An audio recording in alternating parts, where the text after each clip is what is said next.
Greetings gamers, ex-gamers and friends and family of gamers. Well, day 21 happened and I had no temptation to game and I had the best sleep I've had in the last few days. I didn't feel hungry despite still restricting my calorie intake from what I normally have. Yesterday was quite a busy day filled with distractions and interruptions which I would ordinarily find stressful, but for some reason I was the calmest I've been in a few days. The only difference I can think of is because I woke up the most refreshed I have in a while. I'm now of the opinion that a lot of the feelings I've been reporting were actually down to tiredness and not gaming withdrawal or calorie deficit. Now, I weighed myself this morning and there was no overall change in my weight. Well, okay, down 0.2 kilograms on yesterday, but still well within the plus or minus 1 kilogram margin for error that I would expect if there was no actual overall weight loss. After all, it's only really been 2 days, so I wouldn't expect anything. Now, in today's video, I'd like to discuss social isolation and loneliness as risk factors for addiction. According to a website, Joanne Griff-Alspach, editor of the Journal for Critical Care Nurse, loneliness is not the same thing as social isolation. She makes reference to a study by Steptoe et al., who contend that loneliness is frequently considered as the psychological embodiment of social isolation. Personally, I feel that this is just completely wrong. Joanne Griff-Alspach in her article is considerably more diplomatic than I would be. Then again, I feel that I've spent the whole of my introverted life trying to explain to open-mouthed, disbelieving extroverts that loneliness and social isolation are two very different things. Okay, there may be a little bit of overlap, but in general they're not the same thing at all. As I all too often find myself saying, one person can be alone in a remote place devoid of human contact and not feel even remotely lonely. Another can be in a crowded room, the centre of attention, full of loved ones that truly care deeply for that person's feelings, and still be inconsolably lonely.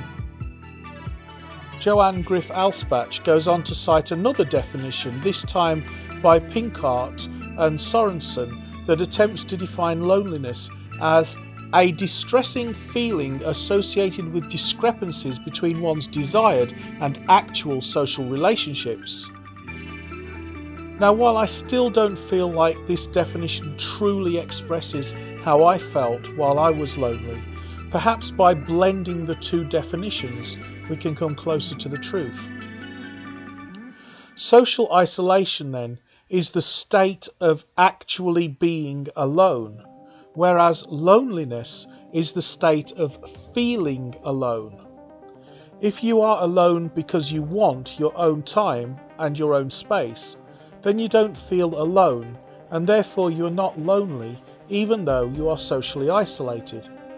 If you are surrounded by people who love you and whom you love, and yet somehow feel that those around you don't really get you, then you can feel completely alone even though you are not alone. This doesn't actually equate precisely to a discrepancy between the level of one's desired and actual social relationships, because as we saw in the previous video on the drug ecstasy, it creates a feeling of affection and closeness for everyone regardless of what the actual relationship is. This suggests that the feelings of loneliness are chemical and or neurological in nature, whereas social isolation is more a sociological phenomenon. It might be interesting to look at what chemical pathways are affected by the drug ecstasy and see if that can shed any light on what neurological or chemical pathways affect loneliness. And don't get me wrong, I'm not saying that social isolation and loneliness are completely separate and independent phenomena, but I would argue social isolation is not a direct cause of loneliness.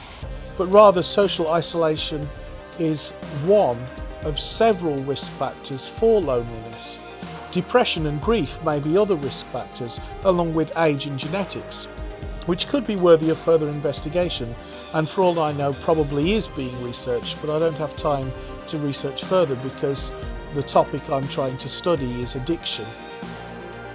Whatever the relationship between loneliness and social isolation, both are risk factors in addiction. Now, I would have thought that the mechanism whereby social isolation makes a person more likely to develop an addiction is fairly obvious. They don't have the protection of good friends who are looking out for their best interests to express concern over their behaviour and act as a preventative measure. Good friends then behave much the same way as a fence around a cliff stops a person accidentally stumbling over the side of the cliff in the dark, although they won't stop a determined person deliberately climbing the fence and plunging into an addiction. Now, according to a Narconon blog, it's not that simple. Researchers at the College of Natural Sciences in Austin, Texas, concluded that a behavioural study to examine the differences in how rats who are socially isolated responded as compared to those who were permitted to remain living in a group with their peers. Even when the rats were returned to their peers after a long period of social isolation, they were still more easily tempted to pick up an addiction and took longer to recover than those who had never been isolated in the first place. Of course, this is an animal study and therefore must be treated with some caution before extrapolating to human behaviour.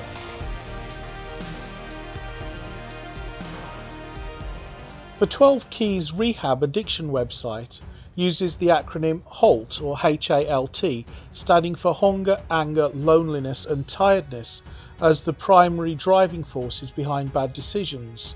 Personally, I feel there are far more than just 4, but there's no denying it makes a catchy mnemonic, although I might have said HALTED rather than HALT, standing for Hunger, Anger, Loneliness and Tiredness, and Education and Distractions, whereas for education I really mean the lack thereof.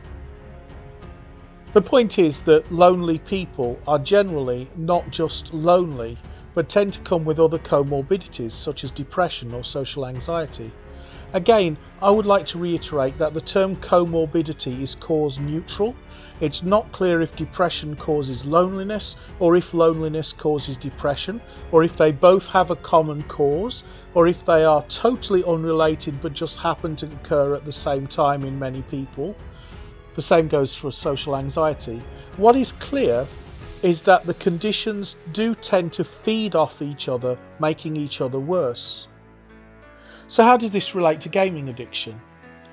Well, according to a conference paper by Mehmet Faith Erkos et al., loneliness is possibly the best predictor as to whether a gamer's gaming will become problematic. A study by Jeffrey G. Snodgrass et al., published in the American Journal of Human Biology, asserts that problematic patterns of online gaming are a proxy for broader patterns of biopsychosocial stress and de-stress, such as loneliness, rather than a psychiatric disorder in its own right, which might exist apart from the gamer's other life problems. And then goes on to suggest that pursuing this line of reasoning can inform the current debate about the appropriateness of studying other addictions in an attempt to shed light on video game addiction, which I think is a fancy way of saying the approach I've been taking to inform myself in these videos just doesn't work. Now, Snodgrass et al. Seems to be of the idea that while most, and I would guess that that's probably around 95% of gamers, are socially well adjusted, the remaining 5% who are socially maladjusted develop problem gaming, and that the problem gaming is the way the gamer's broader life problems manifest themselves. While I agree that there is debate among scholars as to the appropriateness of using our knowledge of other addictions to shed light on our understanding of gaming addiction, my broader studies of addiction in general tells me that the problem of gaming disorder is not as simple as Snodgrass et al. Seem to think. Okay, so what have I learned from this? Well, when it comes to addiction in general, from what I've gleaned during this month of studying so far, is that the prevailing view amongst experts is that while it is complicated and there are many factors involved, by far the greatest predictor of addiction is genetics, which we can get from the family history. However, what I've learned today from the studies I've come across, some of which I've mentioned in this video, would indicate that when it comes to video game disorder in particular, the degree of social isolation and how lonely a person feels might be a better indication of the risk of a person's gaming developing into an addiction, even more so than genetics.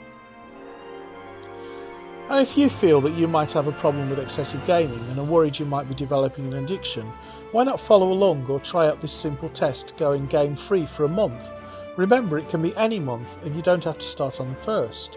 Why not post a comment to let me know how you're doing, and don't forget to hit that subscribe button.